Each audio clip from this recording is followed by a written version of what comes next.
सत्य ये है नंदराज, कृष्ण राजा वासुदेव के पुत्र हैं। कृष्ण राजा वासुदेव के पुत्र हैं। कृष्ण राजा वासुदेव के पुत्र हैं।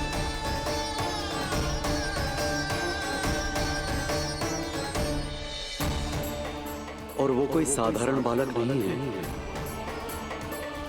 स्वयं श्री हरि विष्णु के अवतार हैं।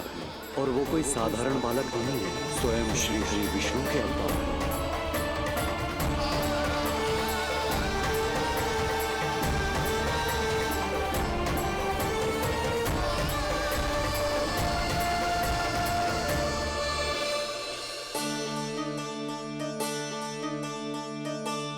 कशु विचित्र लग रहा है। कौन हो तुम? मैं हूं श्री विष्णु का अवतार। शिव, ये कैसे संभव है गुरुदेव? वो तो नन्हा सा बालक है।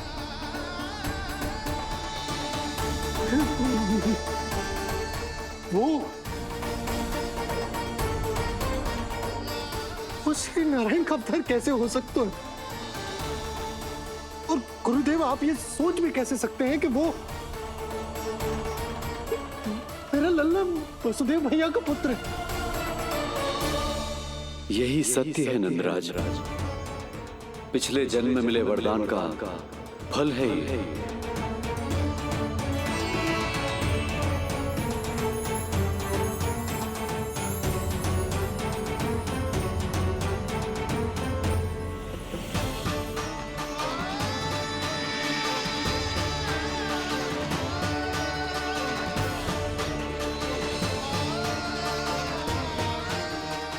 मैं आपकी संतान के रूप में अवश्य आऊंगा, किंतु उसके लिए आपको मेरे अगले अवतार के बाद एक और अवतार की प्रतीक्षा करनी होगी, क्योंकि अगले जन्म के लिए मैं पहले ही ये वरदान माता देवकी को दे चुका हूं। इस समय मैं विवश हूं, किंतु मैं आपको वचन देता हूं, आपकी संतान बनकर अवश्य आऊंगा। प्रभु, श्री हरि को अपने सामने देखकर मेरी व्याकुलता का बांध टूट गया है। 2 जन्म बहुत बड़ा समय होता है स्वामी। अपने पुत्र के रूप में हरि को गोद में खिलाने के लिए अब मैं और 2 जन्मों तक प्रतीक्षा नहीं कर सकती। धरा!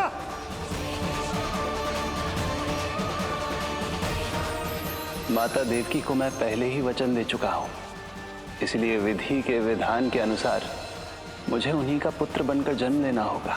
किंतु आपकी आतुरता का अनुभव करने के बाद अब मैं भी आपका स्नेह पाने से स्वयं को और वंचित नहीं रख सकता। ये जो भी हो रहा है प्रभु की ही लीला है। कृष्ण के जन्म के तुरंत बाद भगवान विष्णु के आदेश पर वासुदेव जी के यहां आना पड़ा और आपकी और रानी यशोदा की पुत्री को अपने पुत्र के साथ बदलना पड़ा और इस तरह कृष्ण आपके और रानी यशोदा के पुत्र बन गए।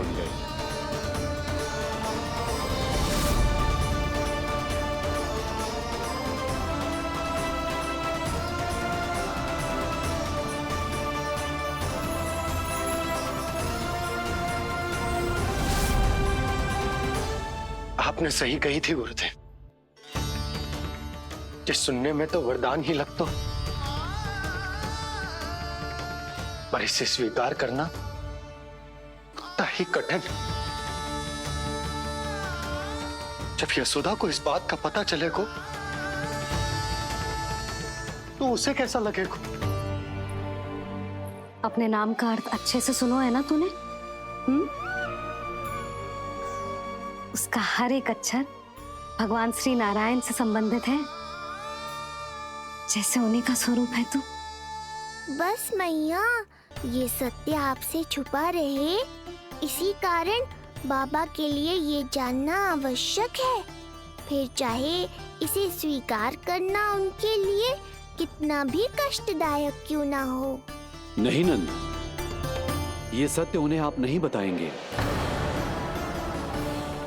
स्वयं प्रभु ने मुझसे कहा है किसी और प्राणी को इसके बारे में भनक तक नहीं लगनी चाहिए, और रानी यशोदा को तो बिल्कुल नहीं। गुरुवर, कंस के आक्रमणों की जानकारी यशोदा से पहले ही छुपाकर रखना कठिन था। अब इतना बड़ा सत्य मैं यशोदा से कैसे छुपाऊंगा? आपको छुपाना ही होगा नंदराज, यही प्रभु की इच्छा है।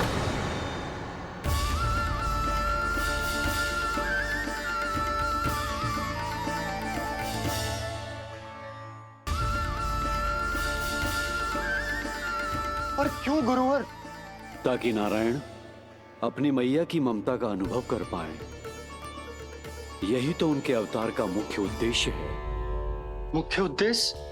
हाँ नंदराज, नर नारायण के अवतार में अपनी तपस्या करते समय प्रभु ने जो अनुभव किया था, उसके कारण ममता के सुख का अनुभव करने के लिए प्रभु व्याकुल हो उठे थे।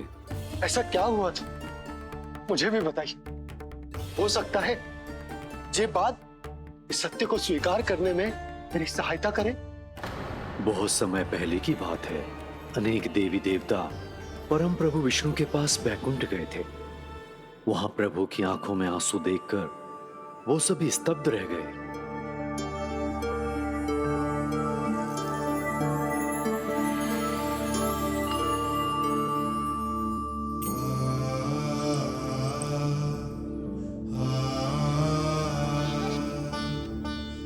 प्रभु, आपकी आंखों में आंसू?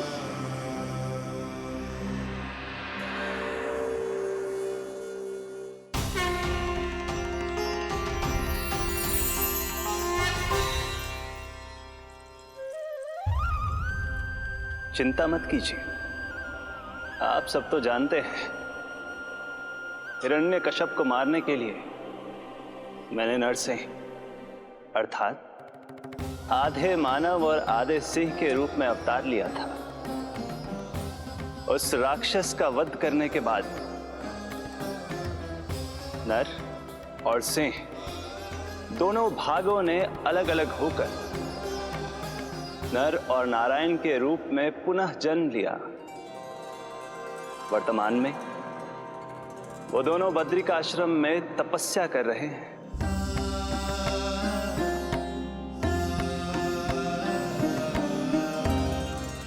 आज उन दोनों ने कुछ ऐसा देखा जिसने मुझे भी भावुक कर दिया।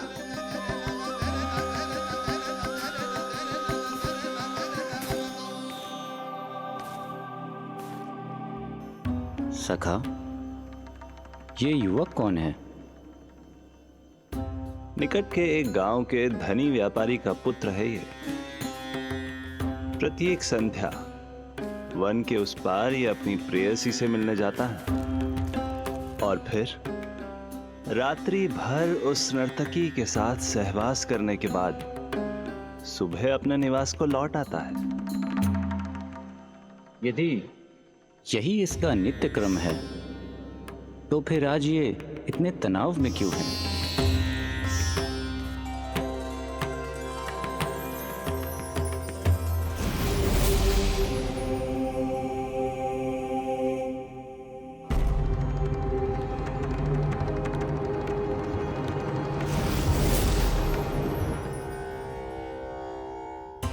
कल रात्रि प्रेम क्रिया के मध्य उस नर्तकी ने इससे पूछा, ये सबसे अधिक प्रेम किससे करता है? जब इसने कहा तुमसे, तो वो बोली, तुम्हें अपने प्रेम को सिद्ध करना होगा। अपनी मां के हृदय को उसके तन से अलग कर मुझे सौंपना होगा। मां का हृदय?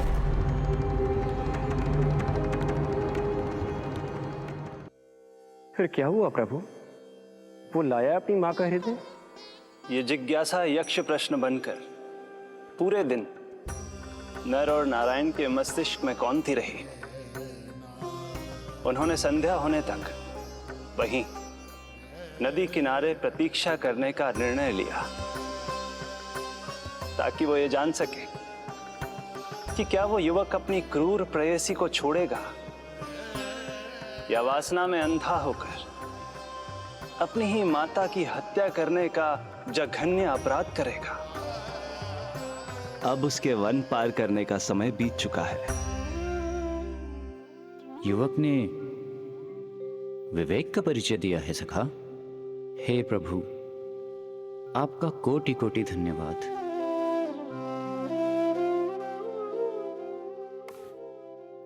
सखा,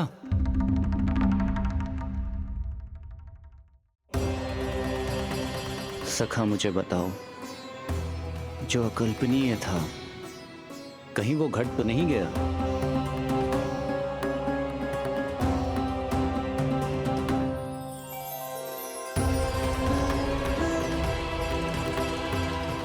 जब इस युवक की मां को इसकी प्रेयसी की क्रूर मांग के बारे में पता चला तो जो उसने किया वो इस समस्त संसार में केवल एक मां ही कर सकती है। बस इतनी सी बात?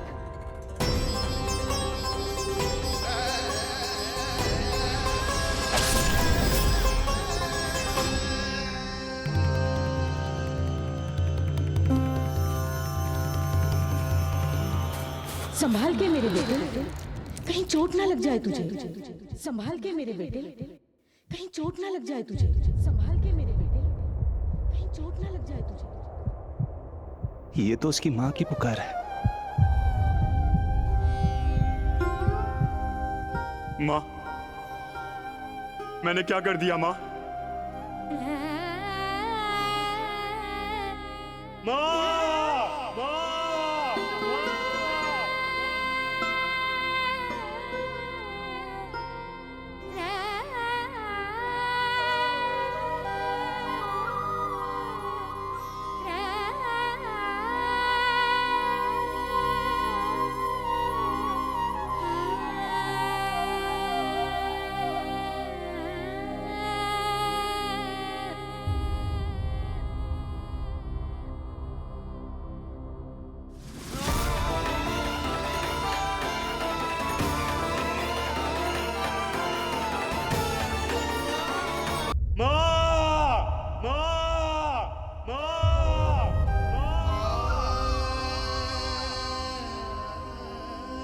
इस घटना से केवल नर और नारायण ही भावुक नहीं हो गए थे, बल्कि बैकुंठ में बैठे श्री हरि की आंखों में भी आंसू आ गए थे। ममता के लिए तरसने लगे थे वो। इसीलिए उनके इस अवतार का मुख्य उद्देश्य है मां की ममता का अनुभव करना। यही कारण है कि ये सत्य आपको रानी यशोदा से छुपाना ही होगा नंदराज।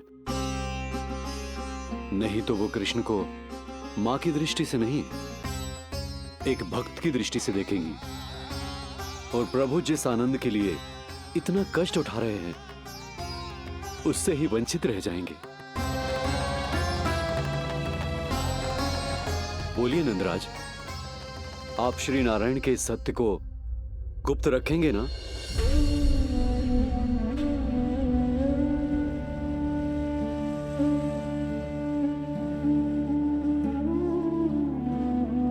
प्रभु ने मुझे कैसी दुविधा में डाल दिया है गुरु। यशोदा से तो ये सत्य मैं छुपा भी लूंगा, परंतु स्वयं से कैसे छुपाऊंगा? और बाबा होने को सुख, उसको अनुभव कैसे कर पाऊंगा? जो हो रहा है और जो भी होता है सब उनकी ही इच्छा से होता है नंदराज। इसलिए आगे का मार्ग भी वही दिखाएंगे।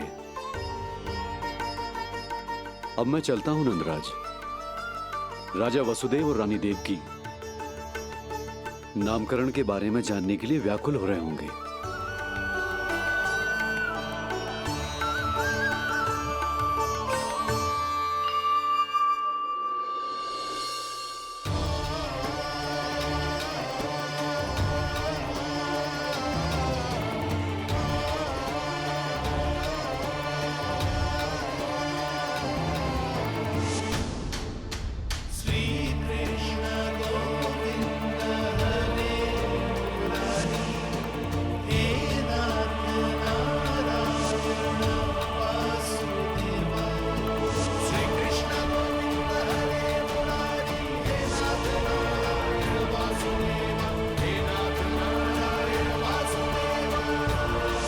सत्य ये है नंदराज, कृष्ण राजा वासुदेव के पुत्र हैं।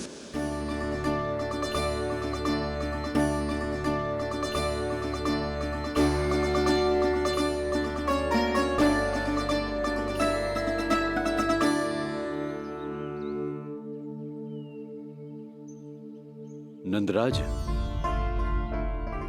अपने आप को संभालिए और शांत चित्त से घर लौटिए। और हां, स्मरण रखिए कि प्रभु ने आपको बहुत ही बड़ा उत्तरदायित्व सौंपा है, आपको उसे निभाना ही होगा।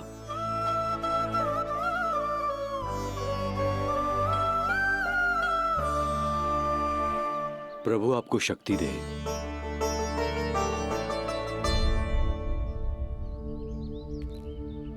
आप बहुत सौभाग्यशाली हैं नंदराज, जो प्रभु आपके घर पल रहे हैं। उनके बारे में सोचिए जिनके यहां प्रभु ने जन्म लिया है। वो दोनों तो प्रभु की बाल लीलाओं से पूरी तरह से वंचित हैं।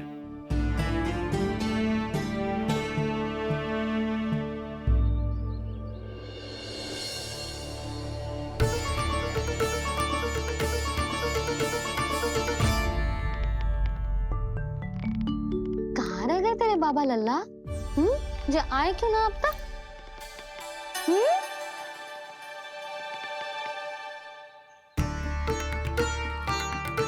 मेरा लल्ला मेरा ना है, वो तो मेरे आराध्य नारायण का अवतार है। और ये बात मुझे यशोदा से छुपानी।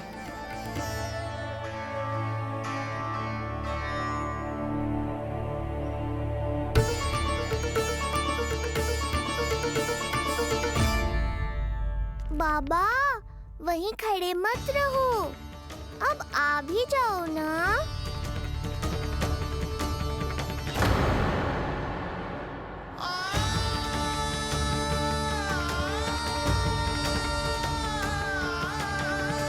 एक पग भी आगे बढ़ाने का साहस ना हो रो मेरा। हे प्रभु, आप ही बताओ, अपने आराध्य को, अपने इष्ट देव को अपने लल्ला के रूप में कैसे देख पाऊंगा मैं जानता हूँ बाबा, ये बहुत कठिन है, पर भीतर तो आओ।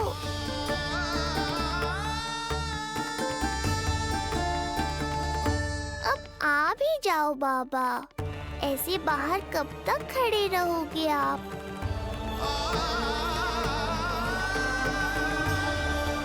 बस बाबा, बस आ जाओ भीतर, आ जाओ, आओ ना, आओ ना।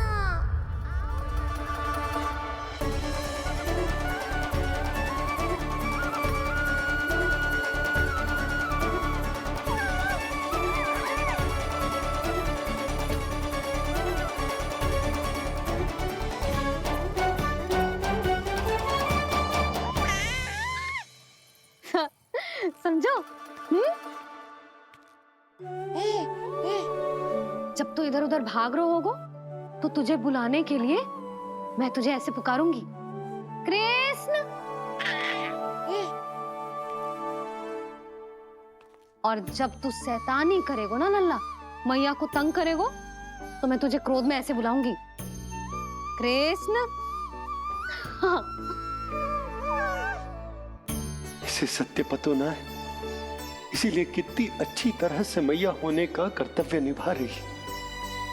पर मैं अब बाबा होने का कर्तव्य कैसे निभा पाऊंगा?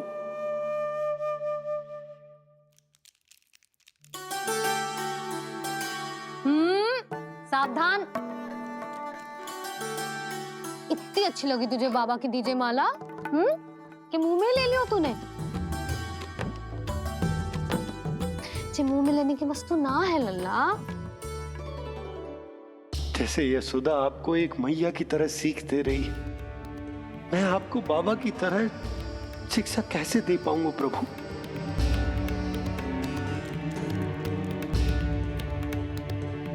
कृष्ण, अभी मना किया ना मैया ने? ये तो प्रभु को ही डांट रही है। सावधान, जो फिर से मुंह में लिया तो। यशोदा, तुम्हें पता भी है तुम किस पर क्रोधित हो रही? हाँ, अपने लल्ला पर। और किस पर?